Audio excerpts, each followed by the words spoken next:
Welcome to the Blox Podcast, episode 21. And we're week 2 of the lockdowns, major restrictions in Australia. And how's things looking on your side of things, Dale, from the economy and where's businesses standing? It's starting to bite and hit home at the moment. The original uproars and confusion and everything to do with permits and who can work and who can't work is starting to bite in. Construction have put the brakes on massively, which is starting to see a lot of swinging industries where we're seeing people that used to work 5 days a week are now just working sort of 1 or 2 days a week, and they're rotating the jobs throughout the sites. That's having a big effect on people's income. We're also seeing, businesses that have been closed for a long time are still closed. They're dealing with it. It's all starting to get very slow at this point in time. And considering we're only just sort of creeping into the lockdown, I think it's going to be slow and it's going to be tough for a lot of people. I just hope it works and we can get moving out the other side. Yeah, it's slowly very much becoming Groundhog Day. Day in, day out, do the same thing, limited to what you can do. And what are you starting to hear from customers? What have you been able to help with sort of over these last few weeks when it's really hit hard? Well, we've had a lot more people who originally didn't want to go in for Jobkeeper who are now starting to inquire. So they didn't meet the original requirements and they were quite happy to move on and not claim it. They're starting to look at if they're eligible to get things. The government have announced that they are going to be making changes. The changes haven't been put into law yet, nor have the details been made. So it seems that there's a set of rules for the original lockdown. Now they're making a new set of rules for the second lockdown that allows people that didn't get in the first instance to come in the second instance. The opt-in and opt-out is changing for Jobkeeper, and we're just running through a lot of people, running through that. We're getting them their grants. We had a grant, the $5,000 grant, which may be 10. We got a confusing email on that today. We're working, getting through people through that. But it's a big slowing in income. It's biting some people weirdly because if you haven't got the Jobkeeper, you've got hit all of a sudden, and now you let's say you work construction, you've got a very quick cut to your income, which is going to make things difficult. So luckily, people didn't spend, weren't spending up big beforehand. Cash flow boost was helping them with a lot of things. They've got that money on their side, but they're going to need to hold on to it to get through this next sort of 5 to 6 weeks to get them to the other side, if that is going to be the other side after 6 weeks. Okay, yeah. Certainly, the last 2 weeks with oil industries now, we started off stage 1 with just retail and restaurants and tourism, but now it's with the construction 25%. I think that was the final dagger. That was a big blow, yeah. And there was also businesses like dance schools who could go in and they could hold their class, as long as they social distance, they could Zoom it to people. Now they're not even allowed to go in to the actual premises at all and do anything. So there's a harder lockdown, which is biting a lot of people. So we've got issues where clients used to sell merchandise out of their factories. They can't get in to get to their merchandise because they're not deemed an essential business. We've had clients who are on the fringe so they're in the outside of metropolitan Melbourne, and their workers are inside metropolitan Melbourne. Their businesses aren't essential businesses, but are allowed to operate outside of the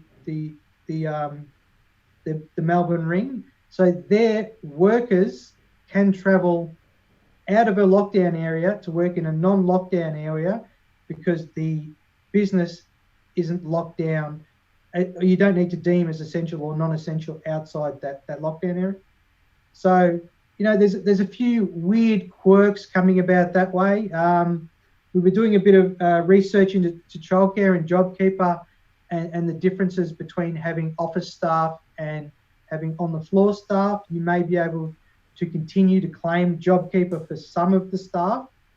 So if you have office admin staff that aren't part of the main child minding sort of operation, there may be avenues there to continue Jobkeeper for those sort of things. So it's getting into the details. It's working out what we can and can't do. The permit system was brutal. Everything was last minute. Everything rolled out very poorly. Confusion. Good old Danny Andrews. Yeah, well, yeah. Oh, generally, the government normally gives you the most confusing and most complicated system to implement in such a short amount of time, and it's you either do it or you're in big trouble.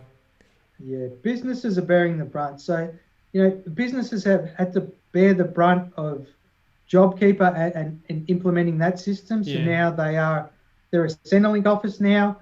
They are also a permits office. It's sort of, I get it, but there's a lot of stress on businesses these days, along with cash flow issues, longevity issues. The list is endless at the moment. We just say to people, just if you're having issues, talk to people. The planning is the key, making sure you're on top of things and just sort of keep pushing forward. And now they're starting to review all the policies, all the initial stimulus. They're starting to review that with audits and things like that, reviewing different customers based on changes in situations and how they've gone about calculating what they've done. Yeah, so we're seeing audit activity, which is a lot of auto-generated letters, some crossing desks. So they've definitely moved from get that system out at all costs, get the money where it needs to go, to a system of governance and sort of to ensure that the people are doing the right thing. We're yet to respond to a couple of the requests that we have. So it's a case of, sort of we give them what we need, and then we see how it goes. I think, it's hard to determine. We followed the rules. We kept everything, normal. It just seems that a few ways that we normally structure people's businesses and we normally pay them wages has sort of raised a couple of flags with how the system has worked through just coincidence. And it's just is that going to have a negative consequence, or are we going to be okay? I think we'll be okay. The joys of the matching systems they use. Robo-debt, their failed robo-debt system has been paying out as well. That's what they're doing last month, paying back everyone. I was part of the robo-debt cause. I think it would have been 7 years ago maybe that they were claiming that I'd overestimated my Centrelink money or whatever. So I got $100 back. That was a big day. And I think you framed that one. Yeah, what's his the Bulldogs president, Gordon? I don't know. Yeah, Peter Gordon. His law firm is following it up for damages with the case. They've asked for the refunds, but they're also asking for damages for people that have been seen as dole cheats and whatever else. It may have the same situation here. I think that it's such a chaotic system at the moment. They're still dealing with the hotel issue in Melbourne. They're still dealing with a fledgling economy. It's so chaotic that I wouldn't be surprised if there are court cases that come at the end of all of this. Yeah, that's for sure. And looking more on a macro level, what are you sort of seeing from the economy wise? So everything is slowing. So there were a bunch of announcements over the last few days where job cuts are starting to be put onto the table. I think people are preparing. They've got their profit calculations in order. They're starting to prepare to reduce numbers. A lot of dividends have been written down by the big companies, so they're not paying out anywhere near what they thought they were going to pay. The big banks are announcing a 10% drop in property prices with a maximum of 26%.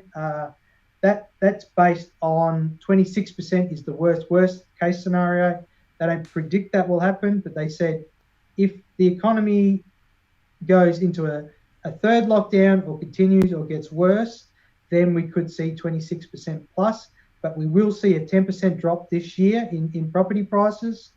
And it's just how that flows through the economy, a reduction in people's ability to borrow, a reduction in their income, a reduction in GDP, a reduction in basically everything. I think England just announced the biggest recession in however long, it's still the beginning. We're still, I would say, let's say we're a quarter of the way through. It's flowing around the world. It's still growing in a lot of places.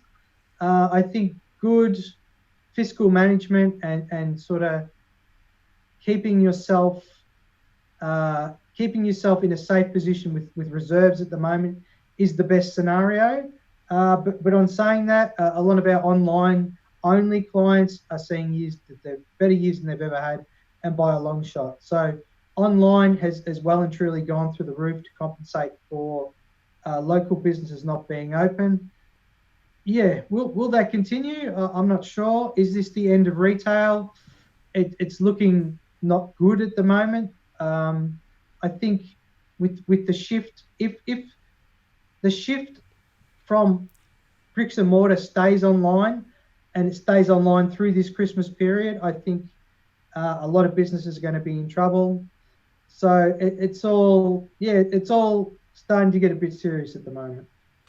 Yeah, that question about retail dead, that's interesting. I'm not a big fan of purchasing online, mainly from the process of the delivery. It doesn't come.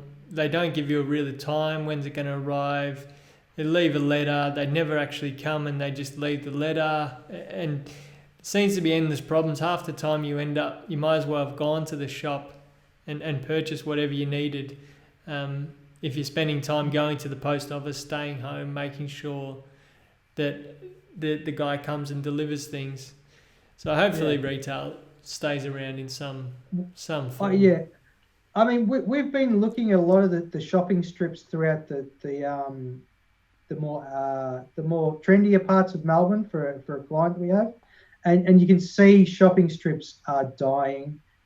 This will be a big nail in that coffin. I know that the high-end shopping strip is a thing of the past.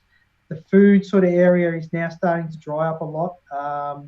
The lower-end retailers are going to be in a real struggle at the moment. So it's hard to see a way back for that because of the pricing on the rentals. Also, with shopping centres, with the enormous prices that they pay, it's just very difficult to sort of to understand how people are going to make it through that. But yeah, it's interesting times. I think that I do actually believe that there will be one really good benefit. I think that companies now understand that keeping your employee to work from home does not reduce productivity, and in fact, it should be part of something that gets regularly worked into the work cycle. I know we were talking the other day about, imagine if half the city had a day off every second day, you get half the traffic. Yeah. So there can be some good planning that comes out of this. There can be some good life balancing things that do come out of this. It's just going to be a lot of fiscal problems. They're talking about also the unemployment rate's going to shoot up to 13% and then drop back to 10%. So that's going to be a bit of a blow. So whilst Jobkeeper and JobSeeker are around, I think there's going to be enough to keep the things are steady. It's working out ways that the government can pull away from that without a real big collapse in the economy. Yeah. What were they using? What's the line? They don't want people reliant on Jobkeeper and become used to it, and it becomes their source of income. but we've taken away your job. So, your choice. So I just know that there won't be as many jobs at the end as there was at the beginning. The question is how much. That is a big question at the moment. I would say 10% is probably conservative. 10% is a huge jump. I think that's like a 6 or 7% jump in unemployment in a very short time. It's the flow-on effects of that. It's the drop in housing prices as people try to sell their houses, and then there's less money in the economy. So there is an all-round effect that does pull the economy down that we're yet to see. But as you're talking to people, and as we're sort of, we're talking to a lot of individuals at the moment with just individual returns, and I'm probably seeing, that there are a couple of people here and there who have lost their job, who have been in very stable positions for a long time, but due to the fact that there's just no seeable opening for a lot of industries, they've just let them off. So we've seen that. We haven't seen the big bites that have come from retail actually just saying there's no way back. So that will only come when Jobkeeper gets taken away. And that's the moment of reckoning. So when that gets pulled away, that's when the economy will be stripped back to see where it's at and how we can recover from there. And is this Melbourne focus, or do you think Australia takes a cut as well? Or not as much. I mean, because we had the second lockdown, so we are Melbourne. So the second lockdown has had a big impact on just the physical cash around Melbourne. Construction's huge in Melbourne. That's really put the brakes on. So there was confusion about who can work, what's a repair, what's a rebuild, what's building. There's a lot that's happening at the moment that's just holding it back. But yeah, mainly Melbourne. I know that other states are having it, not anywhere to this level, but everyone will be brought down together with this. And I don't see a bounce. I think the stock market has taken a leave of sanity from what's going on. It just seems to act on its own accord. It doesn't seem to have any real recollection of the real state of the economy, which I don't quite understand. But yeah, Melbourne at the moment, because that's where it's all happening.